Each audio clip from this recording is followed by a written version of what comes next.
Welcome to Music Made Real. I'm the host, Evan Shapiro, and I'm here with Kris Summers from Boston. He's a singer and guitarist. Welcome, Kris. Thank you for having me. And we're looking forward to talking about your latest song, In Spite of Love, and just the background behind the creation of the music and also the video.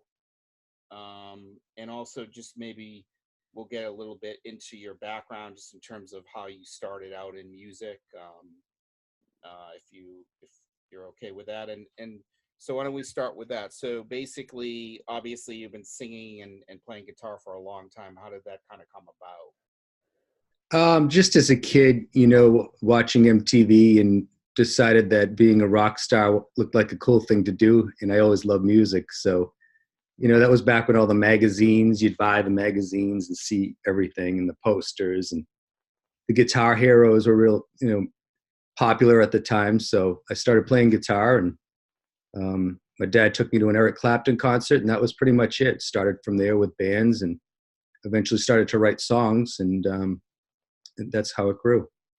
Nice. And you also attended Berklee College of Music too, I understand. Yes, and I've graduated now with a music business major, and I went back to the brick and mortar school back in the day, and I left, and then I came back and finished online, which was a great program. I really enjoyed it. Excellent. All right, so why don't we talk a little bit about In Spite of Love, your latest song, and just in terms of the creative process, like, was there a certain inspiration for you behind the song that allowed you to have the creativity to kind of just formulate the whole thing from the beginning to the end, to the point where you had the full song written and then you went into the studio? Like, how did that happen? Usually when I'm playing the guitar, which is my instrument, I'll, if I come up with like a neat chord progression or something, I'll voice memo it into my phone. And so I have these different ideas and build on melodies, like, oh, I really like the way this melody sounds, and I'll just capture that.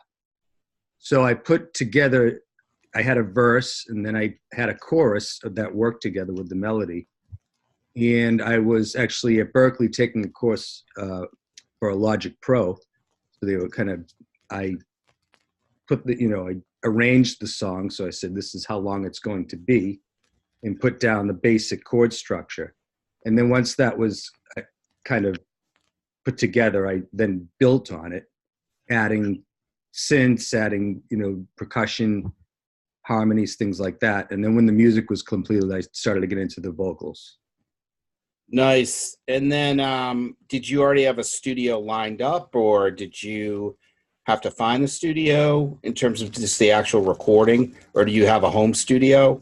Yeah, so I did about probably 75% at home on Logic on my computer. And then in Hanover, Mass, I work with a friend of mine, Joe Clapp, who owns Ultrasound Productions, and Joe's a master. So all the music was done, and I don't do well recording my own vocals. I like to have an engineer because I just think it's easier to let them run it, and I can just focus on singing. So all the music was done, and then we recorded the vocals, and he mixed it. Nice. And then you also did a video. About how long was it after you released the song that you did the video, or did you kind of do them at the same time? Yeah, I started recording the song last fall and finished it in the new year, and then got in touch with this kid he was just doing promo on Instagram, looking for people from Berklee to shoot videos. His name's Ben Ross, and we got together and put the idea together. So I decided to wait to release the song until the video was completed, and then I released both at the same time. Interesting. So did you do that because you thought that from a marketing standpoint it would be better to do that, or Was it for another reason? Yeah, I wasn't sure. I wanted to create the most excitement possible. Like I wanted people to watch this video.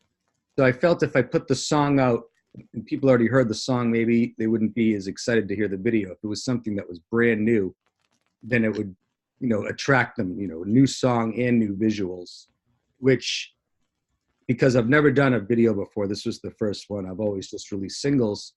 It definitely got, a much larger audience than if I just released the audio.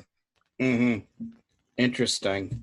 And then just in terms of the process of making the video, what was the collaboration like? Did you feel like there was like really good creative energy there, or did you have to tweak it at different points, or how did that go? Yeah, what we did was actually at the studio in Ultrasound Productions, he's got a green screen, he's got a whole stage. So I went in and he videoed me playing every instrument separately. So I did a bass, I did the guitar, I was in the control room, and he then put it all together. So it was like one band, but it was me on every instrument. So we kind of, had some fun creatively with that. And on another day, he had an actress, Jackie, and they shot scenes because the song's about a girl who's going out to Hollywood to pursue her dreams. So we didn't shoot in Los Angeles, but we tried to make it look like she was going out there, and, got some scenes from, Capitol Records and Sunset Boulevard, and then edited that. So between her and we had the day of working with the actress and then the day of me shooting the instruments. So there were 2 days in all, and then editing after that. That's awesome. And then just in terms of the response from like the fans, how did you find that, as far as just like, did you get like really good feedback about that? Absolutely. When I released it, I'd set up, did kind of a, you try to build the story on Instagram and on Facebook, and, showed pictures and when we were making the video, and people seemed to be interested in how it was being created, and got them excited for when it was finally ready to be released. So when I put it out on YouTube the first day, it definitely had a big impact. A lot of people had watched it, and it worked well. That's After cool. that, I then, for me as an independent artist, like I only know so many people, I have so many fans. So once everybody was exposed to it, then I had to figure out like, okay, now how do I find my market for this music? People that like this type of music that I don't know. So that was like the next phase of it. Into the next few weeks after that. So I did some marketing on Facebook and Instagram, targeted marketing. So I thought about some artists that were my age in the same genre, singer-songwriters, Jason Mraz, John Mayer, and I did some, people who are fans of those people, demographics, targeted like Hollywood and Nashville, and I think I did London, and tried out some different cities and some different ages to see where I got the most feedback or likes, and then kind of tweaked it from there. Oh, that's terrific. So then it sounds like, obviously that worked for you, which is terrific in terms of just the strategy. Yeah, and just kind of learning as I go. Some things were more effective than others, and I'm going to continue to do some more with it. So kind of learning as I go to see where you can generate the excitement, Absolutely.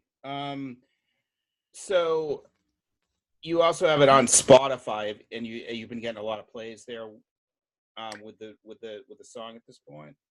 Yeah, that's interesting. So Spotify, to be honest with you, I hadn't released a single for a little while before this. I was going to school, and so I kind of had to build my Spotify in the past few months, and that was something that was new to me. So I did a little bit of marketing with that, and got it on some playlists, which have really helped because some of the playlists have 20,000 people. So now I'm getting it's exposed to new people. What I would like, though, what I believe is it's nice to have people listening to it, but you want followers. You want to try to bring these people in so they're fans, you know, not that they just listen to it once and then it kind of disappears, you know. So Absolutely. So you're finding that you do have loyal fans at this point. oh yeah, absolutely, especially I mean in this area we have a band that we play around, and you know people come out and they've been seeing us for a while. For me, it's I'm trying to really just, you know, because the whole world is at our fingertips, is to find my market, like people that like this style of music. I know it's not for everybody, so I have to go out and find them and get it to them. Absolutely. But it sounds like you've been making strides in that area, so that's great. Yeah, yeah. Next, you know, of course, all the marketing classes at Berkeley and everything like that was, you know, a huge help. And Hmm. you know, everything keeps changing every few months. Hmm. Yeah, absolutely. So, as far as just like upcoming shows, you want to tell us a little bit about your upcoming shows? Next show we have coming up is at, I believe, June. Oh God, I can't remember. Down in Plymouth at Lucioso's Bar and Grill. Will be playing down there. I don't have the date on me actually, but we'll be playing in Plymouth. That's the next show, and then there's some other things coming up later on in the summer.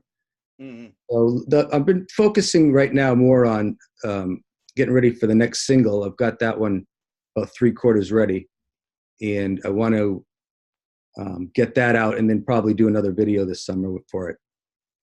Nice, nice. And the same people you're going to use as collaborators on the video, or are you going to do it with a different crew? Yes, so I'm going to work with the same guy again, and we'll probably do something completely different. I'm not sure what we'll do, but yeah, we worked well together, and it was a good camaraderie.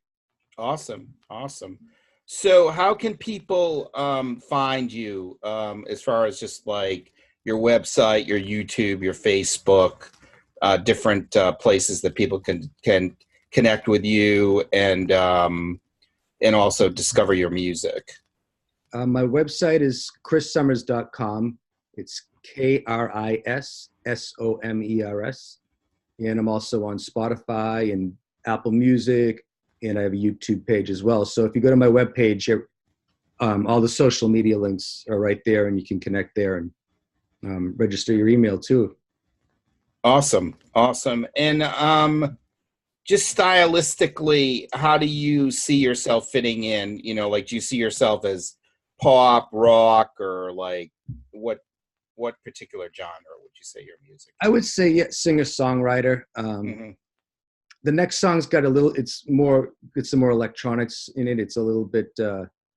It's not quite as jazzy. This one's got a little bit of jazz. It's the next one's is a little bit more eclectic. So, you know, every song's a little bit different.